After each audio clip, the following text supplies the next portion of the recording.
ಬಾಲ್ಯಾವಸ್ಥೆಯ ಮಕ್ಕಳಿಗೆ ದ್ವಿಚಕ್ರ ವಾಹನ ಚಲಾಯಿಸಲು ಅವಕಾಶ ಕಲ್ಪಿಸಿದ ಪಾಲಕರಿಗೆ ದಂಡ ಮತ್ತು ಜೈಲು ಶಿಕ್ಷೆ.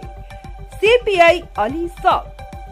ಪ್ರಾಥಮಿಕ ಹಾಗೂ ಪ್ರೌಢಶಾಲೆ ಮಕ್ಕಳಿಗೆ ಶಾಲೆಗೆ ಅಥವಾ ವೈಯಕ್ತಿಕ ಕೆಲಸಕ್ಕೆ ದ್ವಿಚಕ್ರ ವಾಹನ ಚಲಾಯಿಸಲು ಅವಕಾಶ ಕಲ್ಪಿಸಿದ ಪಾಲಕರಿಗೆ ಕಾನೂನು ಅಡಿಯಲ್ಲಿ 30,000 ದಂಡ ಸೇರಿದಂತೆ ಜೈಲು ಶಿಕ್ಷೆ ವಿಧಿಸುವ ಅವಕಾಶ ಇದೆ. ಅದರಿಂದ ಮಕ್ಕಳು ಮತ್ತು ಪೋಷಕರು ಈ ಕುರಿತು ಜಾಗೃತಿ ವಹಿಸಬೇಕೆಂದು ಬಸವ ಕಲ್ಯಾಣ ಸಿಪಿಐ ಅಲಿ ಸಾಬ್ ಎಚ್ಚರಿಕೆ ನೀಡಿದರು.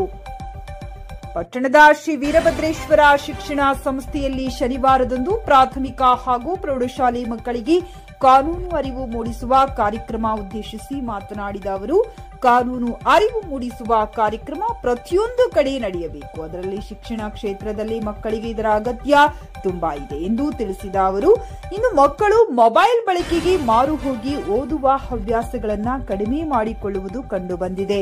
ಮೊಬೈಲ್ ಚಾಟಿಂಗ್, ಆನ್ಲೈನ್ ಗೇಮ್, ಅಶ್ಲೀಲ ಚಿತ್ರ ನೋಡುವ ಮೂಲಕ ತಮ್ಮ ಬಾಲ್ಯದ ಬದುಕನ್ನ ಹಾಳು ಮಾಡಿಕೊಳ್ಳುವುದು. ಬಾಲ್ಯಾವಸ್ಥೆಯಲ್ಲಿ ಆಕರ್ಷಣೆ ಎಂದರೆ ಪ್ರೀತಿ, ಪ್ರೇಮ ಎಂಬ ಬೇಡದ ಸಂಗತಿಗಳ ಹವ್ಯಾಸಕ್ಕೆ ಬಲಿಯಾಗಿ ಆತ್ಮಹತ್ಯೆ ಮಾಡಿಕೊಂಡ ಪ್ರಕರಣ ಹೆಚ್ಚಾಗಿವೆ.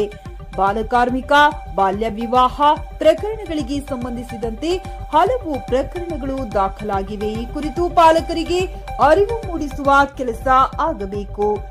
ಭ್ರೂಣ ಹತ್ಯೆ, ಭ್ರೂಣ ಪರೀಕ್ಷೆ ನಡೆಸುವುದು ಕಾನೂನು ರೀತಿಯಲ್ಲಿ ಕಠಿಣ ಕ್ರಮ ಕೈಗೊಳ್ಳಲಾಗುವುದು.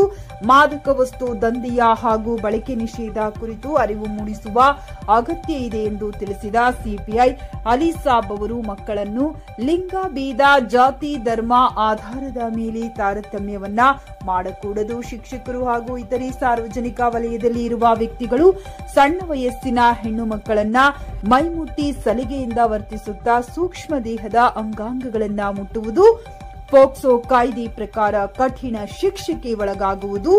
ಈ ರೀತಿ ಮಕ್ಕಳನ್ನ ಎದುರಿಸುತ್ತಿದ್ದಲ್ಲಿ ನನ್ನನ್ನು ಕರೆ ಮಾಡಿ ನಿಮ್ಮ ವಿಷಯ ಗೌಪ್ಯವಾಗಿಡಲಾಗುವುದು ಎಂದು ಮಕ್ಕಳಿಗೆ ಧೈರ್ಯ ಹೇಳಿದರು. ಮಕ್ಕಳು ಈಗಾಗಲೇ ತಮ್ಮ ಗುರಿ ಏನು ಎಂಬುದು ಅರಿತು ಆ ಗುರಿ ಸಾಧನೆಗೆ ಅಗತ್ಯವಾದ ವಿಷಯಗಳ ಬಗ್ಗೆ ಶ್ರಮವಹಿಸಿ ಓದಬೇಕೆಂದು ತಿಳಿಸಿದರು. ಕೊಲಬೇಡ ಕೊಲಬೇಡ, ಉಸಿಯ ನುಡಿಯಲು ಬೇಡ, ಮುನಿಯಬೇಡ, ಅನ್ಯರಿಗೆ ಅಸಹ್ಯ ಪಡಬೇಡ. ಇದೇ ಅಂತರಂಗ ಶುದ್ಧಿ, ಇದೇ ಬಹಿರಂಗ ಶುದ್ಧಿ, ಇದೇ ನಮ್ಮ ಕೂಡಲ ಸಂಗಮ ದೇವರೊಲಿಸುವ ಪರಿ ಎಂದು ಬಸವಣ್ಣನವರ ವಚನದಲ್ಲಿ ಕಾನೂನು ಕ್ರಮ ಇದೆ. ಈ ಒಂದು ವಚನ ನಾವೆಲ್ಲರೂ ಪಾಲಿಸಿದರೆ ಉನ್ನತ ವ್ಯಕ್ತಿತ್ವದಿಂದ ಬದುಕು ಸಾಗಿಸುವುದು. ಇದಕ್ಕೆ ಹೊರತಾಗಿ ಜೀವನ ಸಾಗಿಸಿದಲ್ಲಿ ಕಠಿಣ ಶಿಕ್ಷೆಗೆ ಗುರಿಯಾಗುವುದು. ಮಲ್ಲಪ್ಪ ದಬಾಲಿ, ಜಿಲ್ಲಾ ಪಂಚಾಯತ್ ಮಾಜಿ ಸದಸ್ಯ, ಹುಲಸೂರು. ಸರಸ್ವತಿ ದೇವಿಯ ಭಾವಚಿತ್ರಕ್ಕೆ ಪೂಜೆ ಸಲ್ಲಿಸಿ ಮಾಲಾರ್ಪಣೆ ಮಾಡಲಾಯಿತು. ಕಿರಿಯ ಪ್ರಾಥಮಿಕ ಶಾಲೆಯ 2ನೇ ತರಗತಿಯ ಶಹನವಿ ಸುನೀಲ ಎಂಬ ವಿದ್ಯಾರ್ಥಿನಿ ಸಂವಿಧಾನದ ಪೂರ್ವ ಪೀಠಿಕೆಯನ್ನ ವೇದಿಕೆ ಮೇಲೆ ಓದುವ ಸಾಮೂಹಿಕವಾಗಿ ವಿದ್ಯಾರ್ಥಿಗಳು ಓದುವಂತೆ ತನ್ನತ್ತ ಆಕರ್ಷಿಸಿದ್ದಳು. ರಾಜಕುಮಾರ ನಿಡೋದಿ ಪ್ರಾಸ್ತಾವಿಕ ಮಾತನಾಡಿದರು. ಪರಶುರಾಮ್ ರಾಠೋಡ್ ಸ್ವಾಗತಿಸಿ ನಿರೂಪಿಸಿದರು.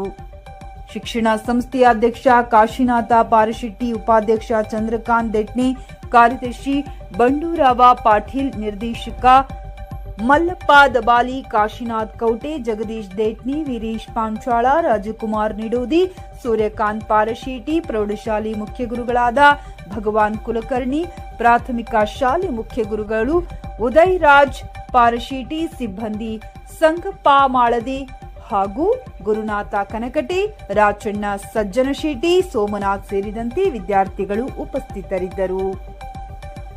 ಸುಪ್ರಭಾತ ನ್ಯೂಸ್, ಹುಲಸೂರು.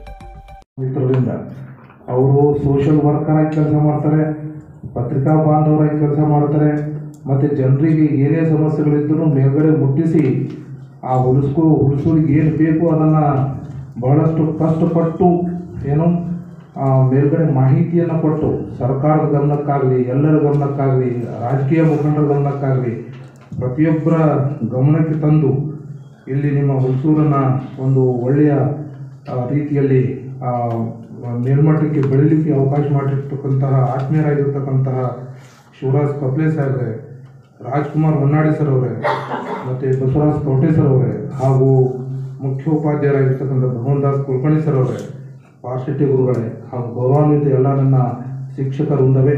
ಸರ್ ಹೆಸರು ಸರ್ ಆತ್ಮೀಯರಾಗಿರ್ತಕ್ಕಂತಹ ಪರಶುರಾಮ್ ಸರ್ ಅವರೇ. ಮುದ್ದೇಬಿಹಾಳ ದೂರ ಇರ್ಬೋದು, ಆದರೆ ನನ್ನ ಊರು ಹಾಗೂ ಮುದ್ದೇಬಿಹಾಳಕ್ಕೆ ಅತಿ ಆತ್ಮೀಯ ಸಂಬಂಧ ಇದೆ.